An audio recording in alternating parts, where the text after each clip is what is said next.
Hello friend, welcome to smart classes. आज का topic होने जा रहा है हमारा पैडागोजिकल विश्लेषण का महत्व। सभी छात्रों के लिए इंपॉर्टेंट है। हिस्ट्री, पैडागोजी ऑफ हिस्ट्री में इंपॉर्टेंट क्वेश्चन है 4 नंबर के। तो पैडागोजिकल का जो शिक्षा में जो महत्व है, शिक्षा के क्षेत्र में अत्यंत आवश्यक प्रक्रिया है। इसका उद्देश्य है कि किसी भी पाठ्य को, किसी भी विषय वस्तु को या फिर गतिविधियाँ या फिर शिक्षण यानी कि सीखने की पद्धति को गहराई से समीक्षा करना, यानी कि खोज करना, ताकि यह समझा जा सके कि उसे प्रभावी ढंग से कैसे पढ़ाया जा सकता है। नीचे इसके महत्व और बिंदु समझाए गए हैं। यानी कि पैडागोजिकल का अर्थ होता है, इसका महत्व कि शिक्षण को कितनी गहराई से बच्चे को पढ़ाया जाए। इसका महत्व देखेंगे, शिक्षण की स्पष्ट योजना बनाने में सहायक, जैसे कि विश्लेषण के माध्यम से शिक्षक यह तय कर पाते हैं कि क्या पढ़ाना है, कैसे पढ़ाना है, कितना पढ़ाना है, किन गतिविधियों के माध्यम से पढ़ाना है। यानी कि एक जो पैडागोजिकल जो विश्लेषण है, यानी कि एक योजना बनाना हुआ। जैसे पाठ्य योजना हम बनाते हैं कि आज हमको क्या पढ़ाना है, वैसे पाठचर्या होता है, उसकी भी योजनाएं होती है, पाठ्य पुस्तक होती है, उसकी भी एक योजना के माध्यम से ही शिक्षा में लाया जाता है। उसके कुछ ना कुछ उद्देश्य होते हैं, जैसे कि मैंने अभी भी आपको बताया कि कैसे पढ़ाएं, क्या पढ़ाएं, कितना पढ़ाएं, ये सारी चीज़ें बताई जाती है। यह शिक्षण के उद्देश्य को स्पष्ट करता है, यानी कि यह सीखने की जो उद्देश्य है उसको साफ साफ स्पष्ट करके बताता है।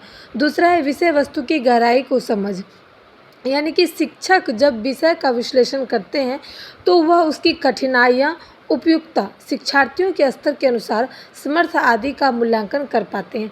यानी कि जब विषय वस्तु की गहराई को जब हम समझेंगे तो एक शिक्षक क्या करते हैं कि एक विषय का, जब वो कोई भी विषय का विश्लेषण करते हैं तो उसमें कठिन शब्द, जैसे कठिन शब्द हैं तो उसके हम शब्द के अर्थ वगैरह बताते हैं बच्चों का। तो कई चीज़ों के माध्यम से हमें समर्थन करते हैं, उसका मूल्यांकन भी कर पाते हैं। अब देखेंगे शिक्षण विधियों के चयन में सहायक। इसमें क्या होता है, यह तय करने में मदद करता है कि किन शिक्षण विधियों, जैसे कि चर्चा, प्रश्नोत्तरी, प्रतियोगिता, प्रोजेक्ट आदि का उपयोग किया जाए। यानी कि जब हम कोई चीज़ को सीखते हैं तो हम सोचते हैं बच्चे कैसे सीखेंगे। प्रश्न उत्तर करके, यानी कि पूछ करके, क्वेश्चन पूछ करके सीख सकते हैं। कोई मॉडल बना करके, कोई चार्ट बना करके हम बच्चे को सिखा सकते हैं। जैसे ये कार है, इसका क्या काम है, ये परिवहन है, ये पर्यावरण में आता है, मतलब विज्ञान में ये सारी चीज़ें दी रहती है। तो एक प्रोजेक्ट तैयार करके, प्रयोग करके हम बच्चे को समझा पाएंगे। उसके बाद आता है 4 नंबर, सीखने के स्तर को निर्धारण करना। यानी कि कौन सी बात रटने योग्य है, कौन से समझने योग्य है और कौन सी आलोचनात्मक सोच को विकसित करती है, इसका निर्णय पैडागोजिकल विश्लेषण द्वारा संभव है। यानी कि बताया गया है कि बच्चे को कौन सी बात जो है रट लेनी चाहिए। जैसे कि हम कहते हैं कि ये एग्ज़ाम में आना ही आना है, आप इसको याद नहीं हो रहा तो रट्टा मार लो। तो ऐसी कई सारी चीज़ें हैं जिसको रटने योग्य भी कहा जाता है, समझने योग्य भी। जैसे कि नैतिकता, क्या अच्छा है क्या बुरा है, ये समझने योग्य है, इसको रटा नहीं जा सकता है। तो ये पैडागोजिकल का विश्लेषण है, वही ये चीज़ को संभव कर सकते हैं। आप देखेंगे 5 नंबर, विद्यार्थी केंद्रित शिक्षणों की ओर अग्रसर। इसमें क्या होता है कि यह शिक्षण को लर्निंग बनाता है, यानी कि जो सीखने की चीज़ है उसको लर्नर यानी कि याद करने की चीज़ को बनाता है।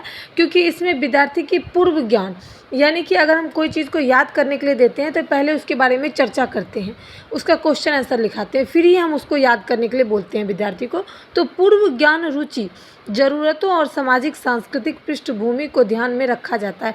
यानी कि जब हम लर्नर कोई चीज़ को याद करने के लिए देते हैं तो उसके पूर्व ज्ञान को, कि उसने क्या पढ़ा है क्या नहीं पढ़ा है, उसकी रुचि, सामाजिक संस्कृति को ध्यान में रखकर बच्चे को ये किया जाता है। उसके बाद आता है 6 नंबर, मूल्यांकन के लिए दिशा निर्देश तैयार करना। जैसे कि विश्लेषण के आधार पर यह तय किया जा सकता है कि मूल्यांकन किन क्षेत्रों में और किस प्रकार किया जाएगा। जैसे कि मूल्यांकन करने के कई प्रकार हैं, मौखिक भी, आप ओरल टेस्ट लेकर के भी बच्चों का मूल्यांकन कर सकते हैं। कोई प्रतियोगिता के जरिए बच्चों का नैतिक मूल्यांकन भी कर सकते हो कि कौन सा बच्चा कैसा सोच रहा है। परीक्षा योग, लिखने वाली जो परीक्षा होती है उससे भी बच्चों का आप मूल्यांकन कर सकते हैं। तो कई ऐसे क्षेत्र हैं, कई प्रकार से मूल्यांकन किया जाता है। अब हम देखेंगे 7 नंबर, शिक्षक के पेशेवर दस्तक को बढ़ाता है, यानी कि यह शिक्षक के आत्मनिरीक्षण, आलोचनात्मक चिंतन और नवाचार को प्रेरित करता है।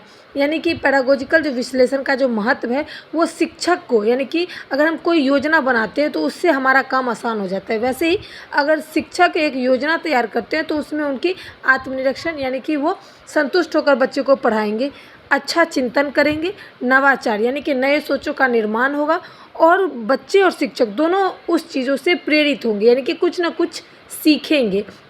अब देखेंगे इसका निष्कर्ष क्या है।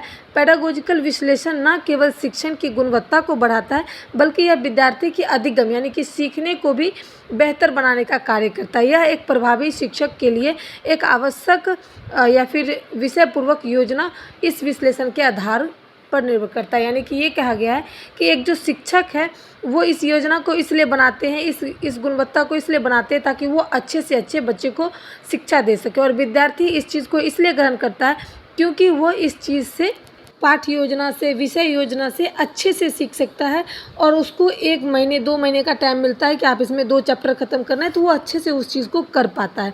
पूर्व योजना से कईयों का विश्लेषण का आधार जो है वो बनता है। कई लोग इस पर विश्लेषण कर सकते हैं, अपनी शिक्षा की गुणवत्ता को बढ़ा सकते हैं, सीखने की गुणवत्ता को बेहतर कर सकते हैं विद्यार्थी और शिक्षक दोनों। उम्मीद करती हूँ पेडागोजिकल विश्लेषण का महत्व जो है मैंने एक एक टॉपिक को क्लियर करा है, एक एक लाइन को क्लियर करा है। वीडियो पसंद आए तो अपने दोस्तों के साथ शेयर करें, लाइक करें। Thanks for watching my video.